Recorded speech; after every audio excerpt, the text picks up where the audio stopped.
I discovered I had cancer when I was working at Canada Post in Canada, and I had one of my left arm swelled, and I thought it was maybe a job-related thing, but after giving some medicine to it, some anti-inflammatories, it did not go down. Then I noticed that I had swollen veins in my chest at that area in the left side. The doctor was quite concerned. He put me in the hospital, and at that time I had swelling in my neck also. And so they thought that I might have had a blood clot in my chest, so they gave me heparin to kind of dissolve a blood clot, but it wasn't a blood clot because they said nothing was working. They came to me after 4 days and said, obviously it's not a blood clot. So they put me through a CAT scan. And then after that, a doctor came to see me, and this was a surgeon, a chest surgeon. I didn't know this doctor, but he told me that I had inoperable lung cancer. They thought it was lung cancer, but it was right in a very inoperable area in the middle of my chest, right here, on the just touching the outside of my lung, but it was involved with many vessels around there, so they could not operate. So after that, I went into treatment. They took some, I don't know what they call them in the neck, anyway, lobes out of the neck, and they were cancerous. Then they put me through chemotherapy, and I had chemotherapy for 6 weeks, and I got sick. Every week I would get sick, and I lost my hair after 6 weeks. Then they put me through about 20-some shots of radiation, and they didn't do any good because I was called into the radiologist's office after, and he said that it wasn't moving, the tumor had not moved, hadn't shrunk.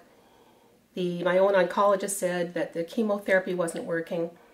I insisted on getting another, going through another thing of chemotherapy because I felt that I really wanted to try it again. So 6 more weeks of that, hair fell out again, still didn't work.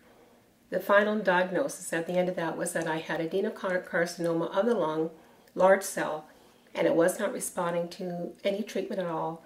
And the doctor, my oncologist, took me in and she said, you probably have about 1 year to live. When I first started all these treatments, the doctor neither one of them, my own doctor or the oncologist, didn't really tell me that they had really no hope for me, because the kind of cancer I had, being poorly differentiated cells, and this is because they had a couple of labs they had to send the cells to find out what kind I had. And they told me afterwards, after all this treatment was done and I was half dead with their cures, that we knew, they said, we knew that this wouldn't help you because those kinds of cells do not respond well to chemotherapy and radiation. But they said that because of your age, we wanted to be aggressive and hopefully that we could help you. I phoned my mother down in Freeport, and I was crying on the phone, very upset. And she said, well, you know, there is a clinic in Freeport that I hear do very good work.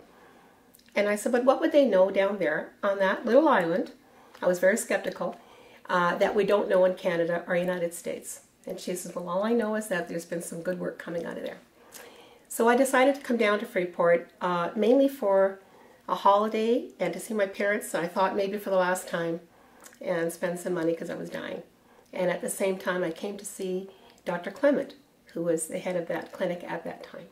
Well, I talked to Dr. Clement in his office. At that time, he had a private practice. He was very kind. He let me in there without any kind of notice at all, and he let me in. He talked to me for about 40 minutes. And he was very honest. He said, we do not cure cancer at the IAT Clinic. He said, but we can help many people hold it back. So he said, the best thing for you to do is to go down to the clinic, talk to the people, all of the patients that are there. And I thought, okay, I'll go. So I came into the clinic and I listened to all the stories that people had about, one had cancer of the breast to the bone, and she's been 10 years still living. Another one, you know, had prostate cancer, has been still living for 15 years. I couldn't believe it. I was amazed and very hopeful for myself, because I thought, well, if they can do it, if it can happen to them, well, maybe it can happen to me too. So right away, I only was there down for the week, but I went back home, got some money together, and then I came back to the Bahamas immediately, and I started my treatment in February the 3rd of 1993. It's really been an eye-opener, because this is a treatment that does not affect you with any kind of side effects. Well, as I said, with my chemotherapy, I lost my hair. I got sick. Radiation made me tired and very sick, and actually damaged my lung, which if I hadn't had the radiation, I would be actually healthier even than what I am right now, because my lung was damaged by the radiation. So this treatment with the IAT has absolutely no side effects, and it leaves you with a good quality of life. You know, my doctors back home are something else. Now, the oncologist, of course, never to this day has admitted that it has had anything to do with the clinic, that the reason why I'm getting better. She always said, well, after 2 years or so, she said, well, don't you think it was all that chemotherapy we gave you or that radiation? And I remind her, doctor, you're the one that gave me the death sentence. You're the one that said it wasn't working. And you're the one that said I only had a year to live. And after that, she doesn't know what to say.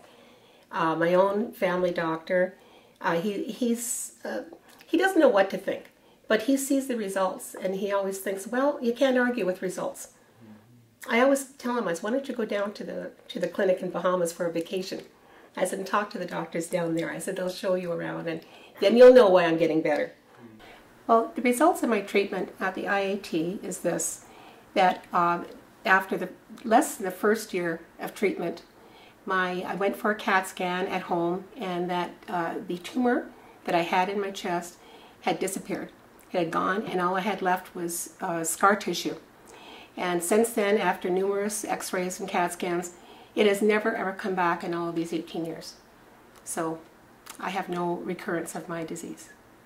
Hello, my name is Sharon Brown, and I'm a patient at the IAT Clinic in Freeport, Bahamas. I've been coming here since February the 3rd, 1993. So at this time, that's just a little bit over 18 years.